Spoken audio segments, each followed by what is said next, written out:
find love and then give it all away. It was very simple. I came for an interview for a program, and he met me in his office, and it was the day where the program was going to start, actually. And we talked for a long time. So I worked out, and I didn't quite know who was who and what was happening. It was still on the 23rd Street, where the programs, when the program was happening then, it was 1 week every month. And I couldn't even find the right people. But then I finally found Stuart Black, and he said, well, I know nothing about it, but just go to the class and we'll talk. He was very kind to me. He worked so many things out. He really wanted me in the program. I felt that, and it was, I kind of couldn't believe it. I didn't quite know why.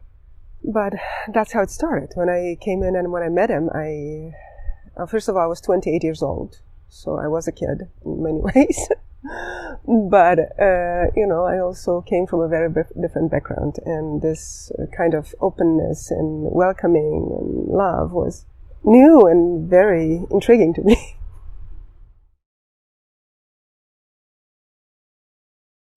I got into the class, and no, actually, see, that's the thing. We didn't have John in the class that much. John would teach all around the world. Often he would go to other programs and be them every module. In New York, we're getting him once a year for 1 weekend. So we were cheated, really. I talked to him about this at some point. His home program was not getting John. And the way I got John was because I ended up working with him for 6 years, almost. I really don't remember how the first time he taught me. I guess I was so out of my body that I don't remember that, but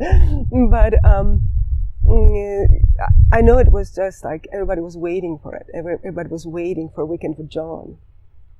And he would do a lot of breathing, and he would yell at us, and I didn't understand a word he was saying, because it was on the very, I didn't speak English that well then. I was just learning, and he had this very heavy Greek accent. And sometimes he just talked to himself, like talking to people who would talk to himself. So I didn't understand, and I didn't know what was going on at all. But there was something about him when he came in. It was just this, we waited for John. Really, we waited for John.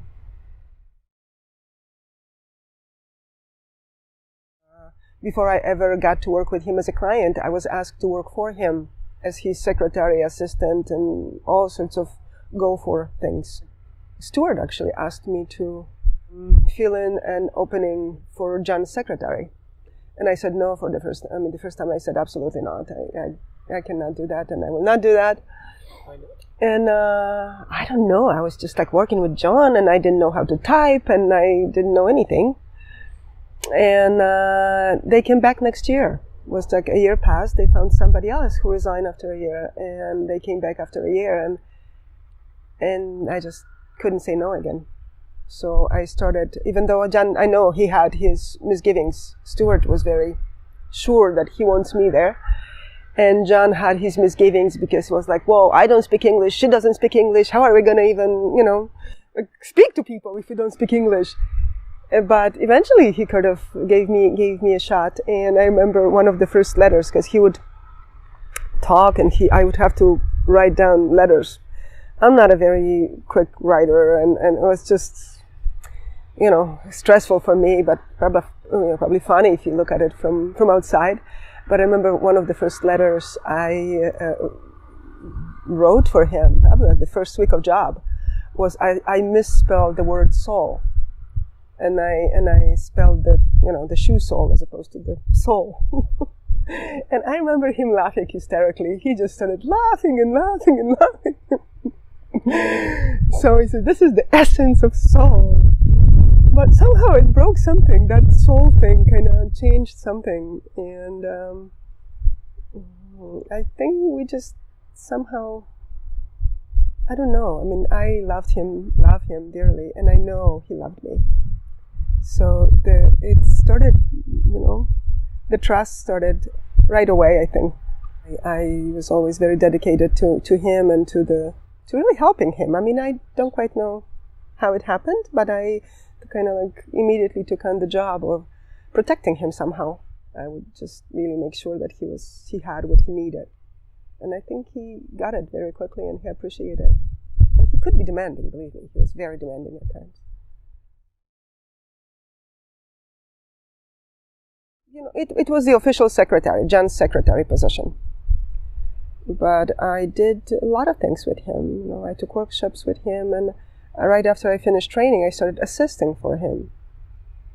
And that was very different from just working for him, because when I worked for him in his office, he was very, very, I mean, I just knew him as this very kind, patient person.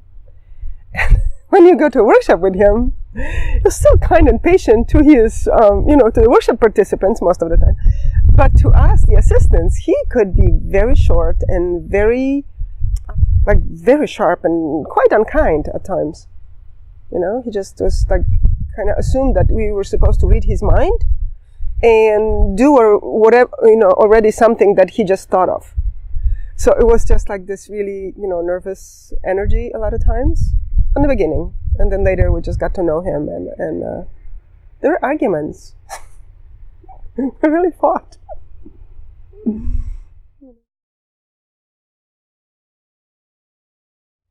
The position that I was with him in was very peculiar. It was a very mixed job to me, because one part of being with John and really having this very close relationship with him, where I would run around New York City looking for the right tuna rolls for him, or the right, color of roses, because he needed to have roses in his office always. There had to be fresh roses, but they had to be specific color that he wanted. Like, once he wanted pink, the other time they needed to be red. Another time they needed to be somewhere in between, and it had to be the right color. I mean, he was not happy with not the right color of rose in his office, but things like when he would travel, he asked me to come to his apartment many, many times, and I would, when he was away, I would water his plants, go there. That was part of my job. But when he would pack, I would go there to help him packing. And one of the things that he was packing was always Eva's picture. And he was always worrying. It was this thing. He would always worry that it's going to break, because it was framed picture, fully framed with the glass and everything.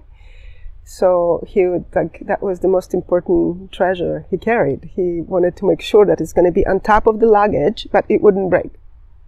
So we had to figure that one out. And of course, he would drag his charts, and then the security at the airport wasn't that crazy. So he would have this tube with his charts. He had the map of consciousness, he had the pyramid, he had the energy centers picture, and they needed to be done by an artist. He wouldn't just go for copying something. So he used to hire artists to actually, he would give them the original, and they would paint over, another copy of artwork. And then he would put it, in that tube, he would put his sword. So John was running around the world with his tube and a sword in it. So it was really funny. He could not go anywhere without it. That was part of the deal. But that was the kind of fun part. And another part of the job was really, really difficult. Because, it was, as I said, I was writing his letters. I was making his phone calls. I was keeping his schedule. And so I kept writing this. He was dictating these very confidential letters. And many of them were so difficult. And so, I don't know, it takes me to the place of a lot of pain and sadness about when the different relationships were. I was just in it, and it's not something that I don't think I should talk about, because I think it's still confidential, even though John is gone for so long. That was the other really, really big part of a job, and very difficult part of a job, because I felt incredibly alone with it. It was just like nobody I could really talk to about it, aside from my therapist, or so that was another deal.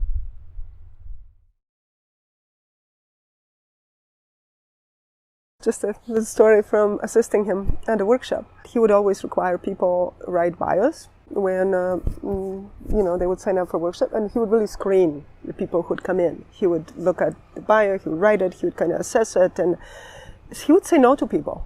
Not everybody was admitted to John's workshop. He worked very deeply and with very deep energies, and he was not admitting people who he didn't think were strong enough, their ego was strong enough to really hold the work. So there was one of those workshops that I assisted in, and I was quite young, like freshly out of the 4th year training. I don't think I even finished the 5th one. It was just like right there. And so what he did was he had several assistants, like 4 assistants or 3 assistants at his workshop. And one of the reasons for that many was that if he was working with somebody, some other process started, he would like point to one of us and say, take him, go to another room and give a session. Do it like split the, he didn't work with a group, but he wanted to take care of people who were in a group. So this is how he did it. He made us do it. So there was this woman who started getting some stuff coming up, and he points at me and he says, go and work with her. Give her a session. So I, being a newbie as I was, and kind of coming to John workshop, so I took her. She was a tall, gorgeous woman. I remember red hair, and so we went to a separate room, and of course, not knowing very little, right after outside of a core, I thought the right way was to energize her, right? So I must have talked to her for some whatever time, but then I gave her the racket and she started hitting. And she turned to me. It was just like something happened, like, well, she basically somehow dissociated. I had no idea what was happening.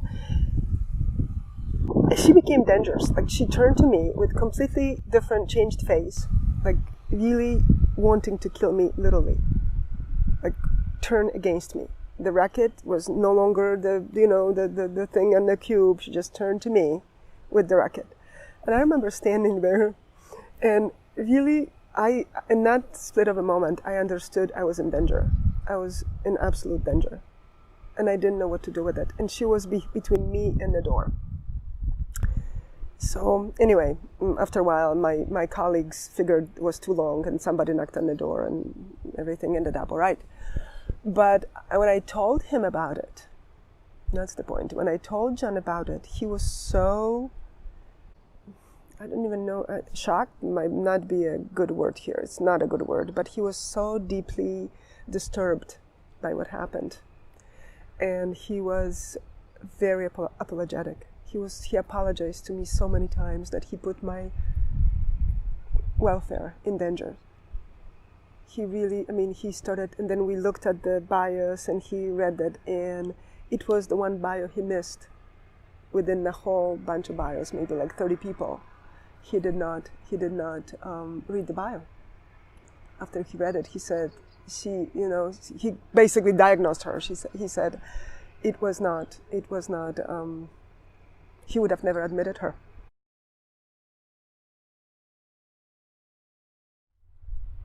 And I think, the being alone or feeling being alone, John felt very alone too, because he did not.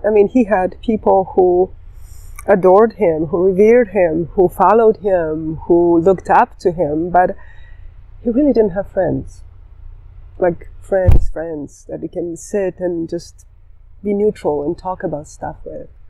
He was invited to the directors' houses. He was, they were generous and wonderful, took him places. But, there was, at some point I realized they're not his friends. And actually what made me realize that was a very specific moment. And when I was sitting in the office and he traveled, and he called me from an airport in San Francisco. He was teaching for a Sigmar and graduated his class. It was summer at some point. And then he was coming to Europe, I think graduating Teddy's class. And he was in the airport in San Francisco, waiting for a plane, flying to Europe, called me, and he said, I picked up, and he started asking, so what's going on, what's new? And I told him some things, and he said, I'm really calling because I feel so lonely. I remember just sitting, holding that phone and I didn't quite know what to say. So we kept on talking. We just talked and talked for a while. And when he hung up, he told me that he was, what he did, what he's going to, and all those things. And after I hung up, I really, really realized I saw a very different picture. I think that phone call somehow made me grow up in a weird way. Like, really kind of stop seeing him as this daddy or something, and really I started seeing him as this human who's really amazing and really lonely in the world. Well, some of it, of course, he created himself. Some of it just happened because he did what he did, and he put in motion all this work. And this was his life. This is what his environment was. He had one person who he very much confined in, and she worked with him for many, many years, being his confidant, his supervisor, his therapist, I guess, in all the roles in one person. Her name is right now Barbara Redfield. Then was Barbara Arthur in those days. And she's a really beautiful, beautiful person, an incredible woman who also held space for me. When she would come to New York, she would ask me to come and talk to her.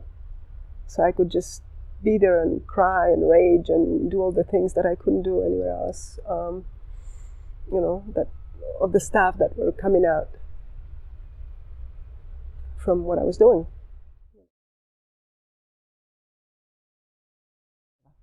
He talked a lot about Eva. He never stopped loving her. He talked about her as if she were right there. He talked many times. He told me about her illness and how she was kind of drifting away. He talked about her funeral. The memorial. And he always highlighted the togetherness part. And I think the love, eros, sexuality topic that he really kept on pursuing in his life, feels to me like was the thing that he was here for. He was here to do, really, to kind of bring that together for us and for himself. But she was an incredible part of, she was always present with him. She was always present. He never started a workshop without talking about her. That's the picture on the top of the. It's not only a picture. He would carry the whole altar. Eva's picture, candles also had to be the right colors, either like light purple or pink, or like they had very precise meaning to him. And he would always start with bringing her to the room, bringing Eva's energy to the room, and asking her to help, to be present with him. And I think she was, really.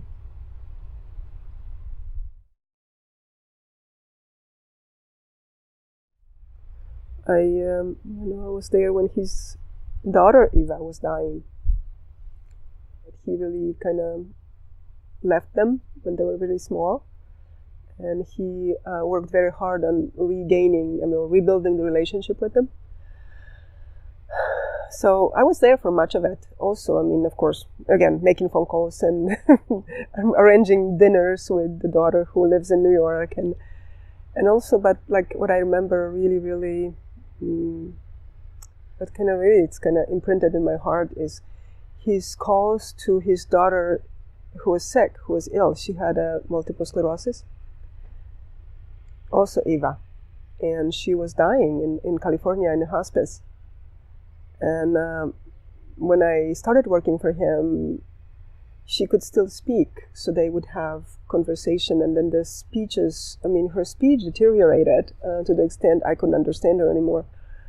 And then she stopped speaking altogether.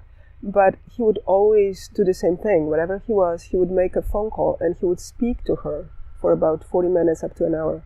He would just, somebody would hold the receiver to her ear, and he would just keep on talking to her and talking to her and talking to her every week. It was like he was visiting with his daughter every week. It was very touching to me, and he was always very, very raw when he would finish this conversation. He was so raw. That's the only word I can find. Very, very deeply in his heart and touched, and he would cry. And his other daughter, so with Magdalene, they somehow he kind of worked things out with her more and more, and she used to come to the office, and he would even do energy healing on her.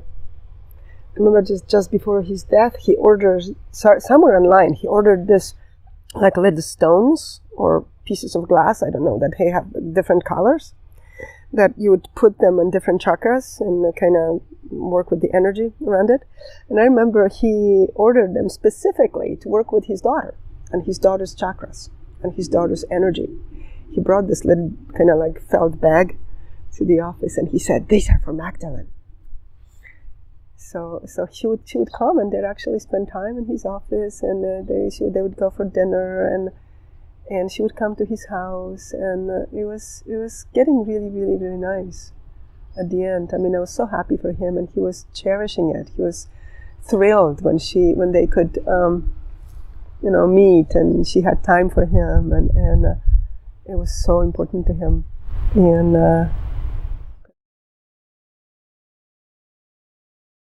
but yeah, he repaired. He's really was caring about all the relationships, and his daughters, obviously, that's the most important part of it. But another one was Lowen.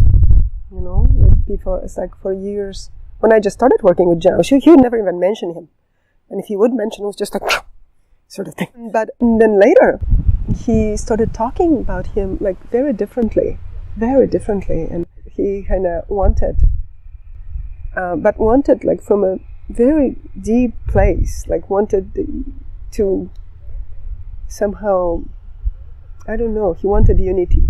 I think that's the only word that comes. He really desired unity. He wanted to mend the splits that were created, whether it was his or not his doing. And so I wrote letters to Al Lowen for John. I remember being so excited that he was reaching out, and Lowen wrote back, and I am very happy that I was witness of it. I really am, because it affected me. And it has been affected me ever since.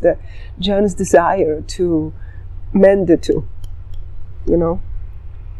And right now, when I'm doing my work, I have that in mind all the time. He didn't want the division anymore. Let me put it that way. He really felt the pain.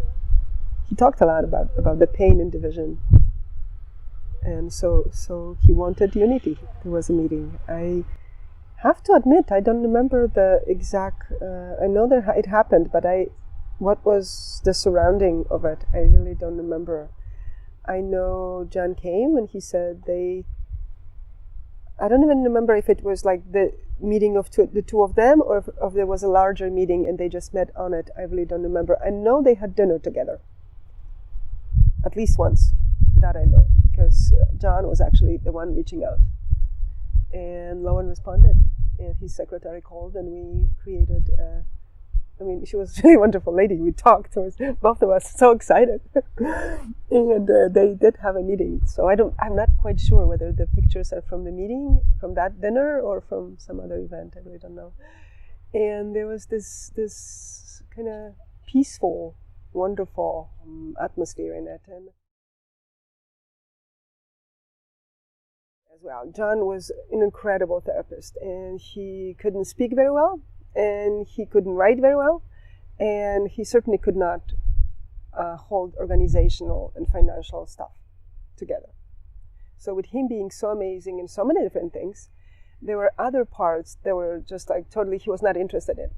Like, he was not interested in managing his finances or managing the office or managing. It's like he was not interested. He would just give it to other people. And the thing is that he had this, with all his wisdom and all his intuition and all that he would choose the wrong people. He really kept on choosing the wrong people. I mean, I was told that before I came on board, there were 2 other times that people embezzled his money. And kind of like really, kind of he trusted them so much that he gave everything. He wasn't really supervising what was going on, and he lost a lot. And the same happened when I was there. I think that was the biggest betrayal ever. Ever. Like I think that was the biggest betrayal in his life. There was this young guy who worked for him. He was his office manager. And we were kind of working next to each other because he was the office manager, John's business manager, and I was John's secretary. We had nothing, we were separate. The thing was, this person was there. John was trusting him at the deepest level. And he embezzled about $150,000 from John. And I was the one who discovered it. And it's like, I think that's where the whole crash started. That's how I see it. Where John's health wasn't the greatest. He was really beginning to be tired and more tired. And then the whole thing with the financial situation came in. But I think the money was one thing because it was a lot of money. And but also the fact that he loved this man so deeply, and he trusted him without any hesitation. And the depth of betrayal really took incredible toll on his life. Incredible toll. And he still didn't want to believe it. I presented him the papers. And he didn't want to believe it. So, in my mind, maybe I'm just completely off here, but in my mind, it really kind of contributed to John's decline and how, decline of his health. He could not pick himself up after that. We discovered the whole thing about, I think it was August or so. John was in Europe then when I found the papers. And he passed away on February 1st. Never ever recovered from it.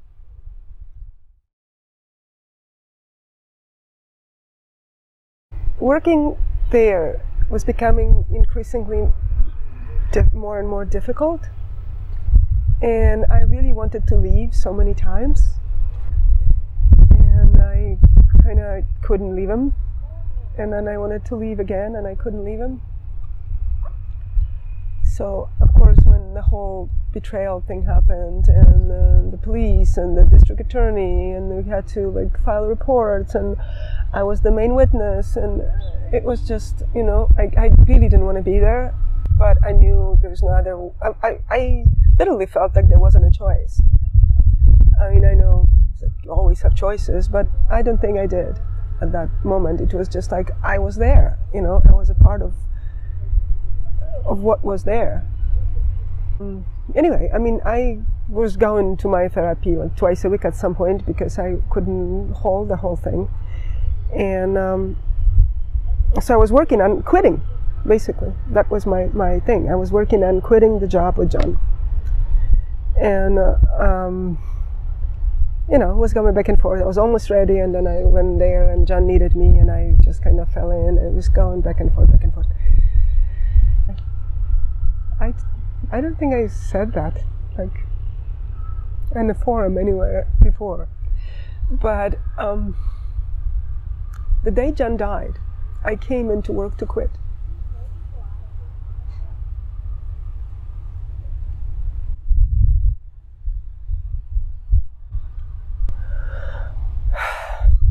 I had yet another session with my therapist.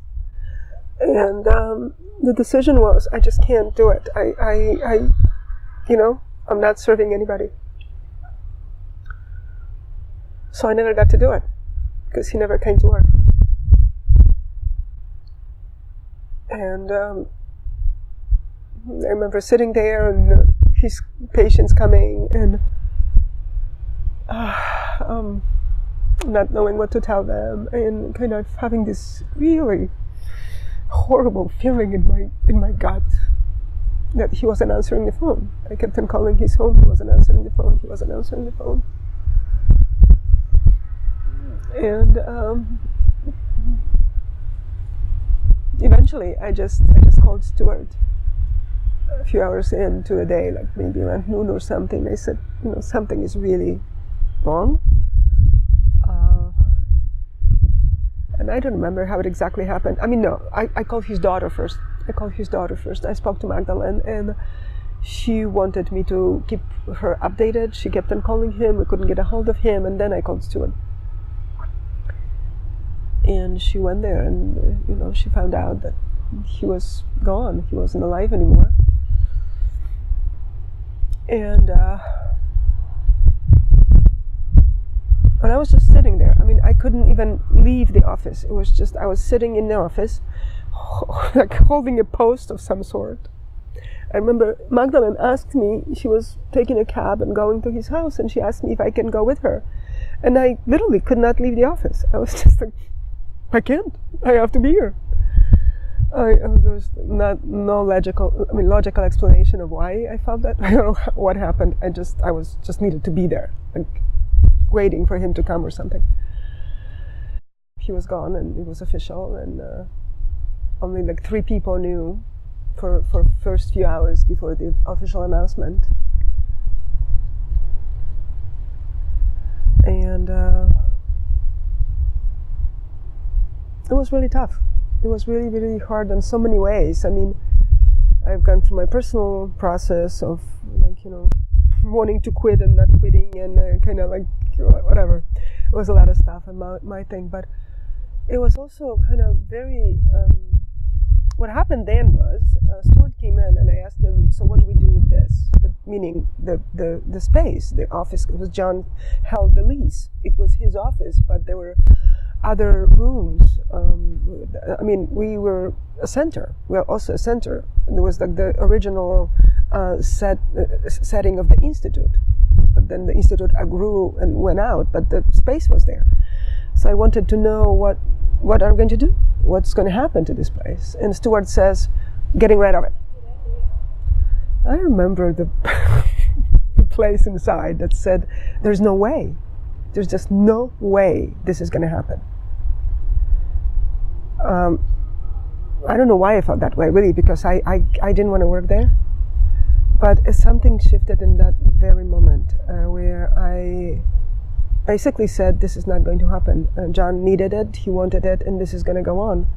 So Stuart told me so just take it.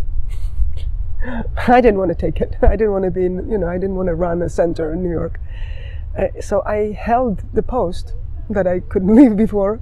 I held the post from beginning of February till June, within the time where people were kind of like trying to figure out what to do and where to go. And there were 3 people who officially took over the lease, and so we can stay there. So we did, and I ran the office for another 14 years, having a New York core center, place where this is what John wanted. This is what his vision was, really. He told me that so many times. That in that place, building that place, he invested all his retirement money because he had the need to have space where core practitioners, core therapists would work from. He said, we need to be together. He said, we need to have a space to come to. We need to have a space to meet.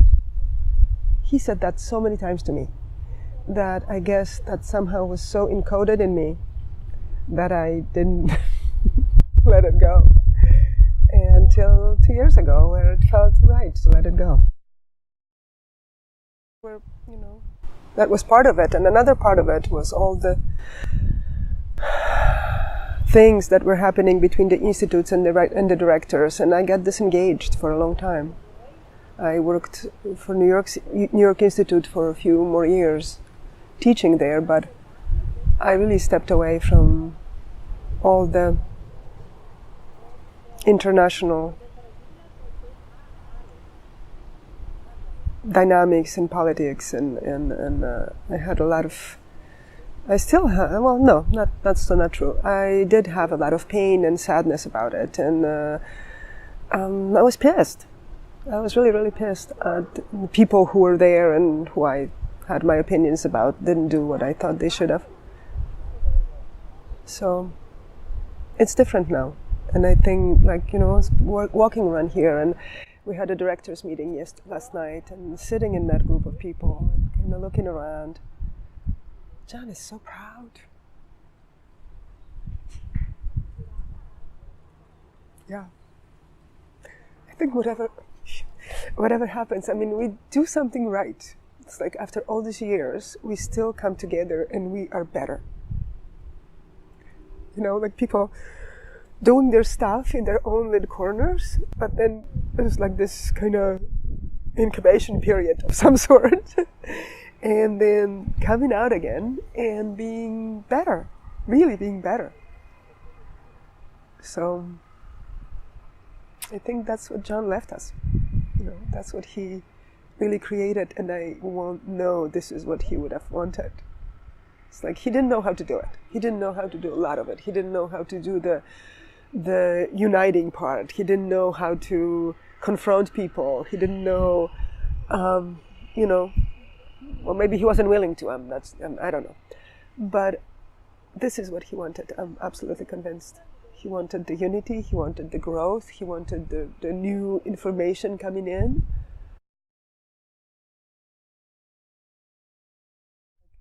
I literally remember him calling me in and talking to me about the new research, the neurons in the heart, and he would tell me, you know, what he read, and he was so incredible and so generous. I remember, it took me a while to realize that he actually was treating me as a peer, as opposed to like some person who worked for him.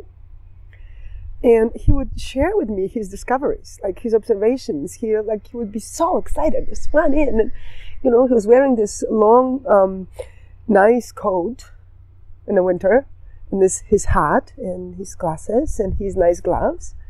And under that would be all these colorful, crazy suits that he was wearing. But he would come in and he would just tell those things. And, you know, I remember string theory. He said, you know, there is this theory that they're working about, you know, this physicists are working on it, and then the energy is the strings, and he would draw me pictures on the paper of how it works, and he would be so excited, you know, just like telling me, I just work there, you know. But by that, you know, just like he would come in and ask for my opinion on things, like, what do you think of that? In the beginning, I thought was he testing me, or what he wanted to know what I know or something. But soon I really realized that it was very genuine. He really wanted to know my opinion about things, you know, including his clients. Like, he would always ask people to write bios before they would start seeing him individually or in the workshop. He would ask me to read the bio and give him my opinion. So, like, he was very open and inclusive, but, you know, well, anyway, I went off, but excited about the discoveries. So, the funeral. Well, the thing is that somewhat things were set in place already, because on the 7th or 8th of February is John's birthday. And he was about to turn 80. So we were collaborating. All the directors had already tickets to come to the States. It was going to be a surprise to celebrate his 80th birthday. So everybody had this trip to the US in mind already. They had to just rebook the tickets. I don't remember exactly what day what the funeral was. So everybody flew in, like, really, people just picked up and came, and we had this big, like, theater setting, and so many people showed up, like a lot of people showed up, and it was this incredible gathering. in this big stage, and I remember Alone spoke, and all the directors, and they got me on stage. I was there on that stage. Remember, somebody said, like, you have to be here. In the organizing, I mean, I don't remember who organized the venue that it was happening in, but all the phone calls went through the office, and so I was speaking to everybody. I was sitting there, and when we got together, it was an amazing moment. And I know John was there. It was just like a little story, like one of the, whatever, it was all the crazy things that were happening just before his death with the directors and their arguments and their splits and all that we all hear about all the time. And there was one particular one with Teddy, and that, I got really upset. I got upset. I mean, he called me and he kept on yelling at people to me, and I had nothing to do with it. So I was trying to be nice and calm and professional, and there were moments that I was saying, just I can't do this. I just can't listen to you. So he would call again. I mean, Teddy was pretty persistent. He would call me again, and he'd yell at this person, that person, and how could Jen do this, and how could Jen do that? And I'm like, what am I supposed to do with this? So, like, when he called several times, one time after another, I just hung up at him. I just slashed the phone. I just couldn't bear it. And I was so upset, and I went to John, and I said, John, I just wanted you to know, you're probably going to get a phone call from Teddy that I just hung up on him. I just can't talk to him. I'm not going to talk to him. That's it. I'm done. It's one of the things that I really wanted to leave the job. And John just looked at me, and he said, it's okay. It's okay. You don't have to. That's how he dealt with, when I was somehow so upset and I thought it was the end of the world. He always was just like, okay. And so that was the last time I spoke to Teddy before John's death. It must have been like days before his death. And so I saw Teddy sitting in this big auditorium, and I was a little higher. And we're sitting, and people are speaking from the stage, and I hear, like, literally, that was so funny. I hear John's voice, like, right here on my right hand side, saying, "Go talk to him. Go talk to him. Just go talk to him." So I'm sitting in there and having a discussion with John behind my back at his memorial, and until, it's just like, and he kept on going. He just keeps on going. Go talk to him. And I'm like, no, I'm not talking to him. Go talk to him. No. And finally I hear that was John. That's what he would say. He's just like, for God's sake, just go and talk to him. I was like, okay. So that's, after all was done and Teddy were walking up, I went and talked to him. It was just literally, I don't know what you make of it. It's really crazy, but that was my conversation with John and his memorial. I think that's another thing when I spoke earlier too about the wanting the unity, wanting healing, wanting mending, to mend the splits. And he helped me do that. He really helped me do that. Sit in his chair, this big chair, and when I was talking to him, he would rarely look at me. He would just hold my hand, just like grab my hand, close his eyes, like this, and kind of listen some other way. And a couple of times, I remember him coming, looking at me, holding my hand, and saying, "One day, you and Liz will take energetics to Poland." Each time I looked at him and said, "Yeah." I was like, really? I'd never, ever, it wasn't even remotely possible for me, or it was just so out of reality for me. I could not relate to it when he was saying it, but I always remembered the words. So yeah, I think for some reason he really wanted to be there. And I think he is. I really, honestly think he is. And believe me, I'm a very skeptical person. I'm not easily going of, the guides and everything. I'm resisting a lot and questioning a lot. And I feel like he's with us every step of the way. I think Eva as well, but he really is with us. I really, really feel it.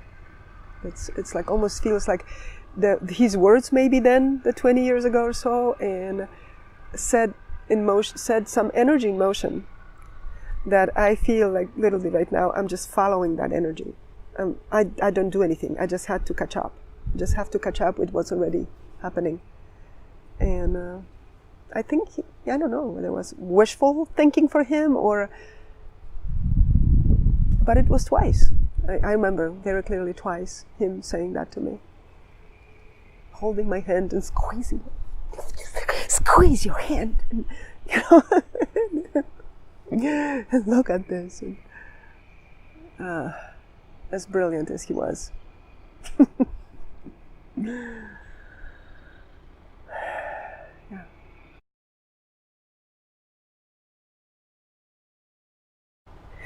Hi, John. Incredibly grateful. Very, very grateful. And for millions of things, but one of the things is that I'm grateful for that you trusted me. Like deeply, deeply trusted me. And also that held me in the places where I was making mistakes. When I screwed up. And I screwed up sometimes, big way. And it'd be always a place for forgiveness and for love. Where I thought something would be unforgivable, he said, okay. So that's the biggest thing I'm grateful for. And I'm like, I have a sense that I have John with me all the time, like especially now. Like, he's with me. And I don't think I've had that before for years. And now I talk to him a lot. So, thank you. The golden suit. He had golden suits. Believe it or not.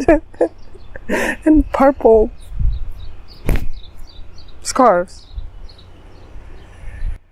Oh.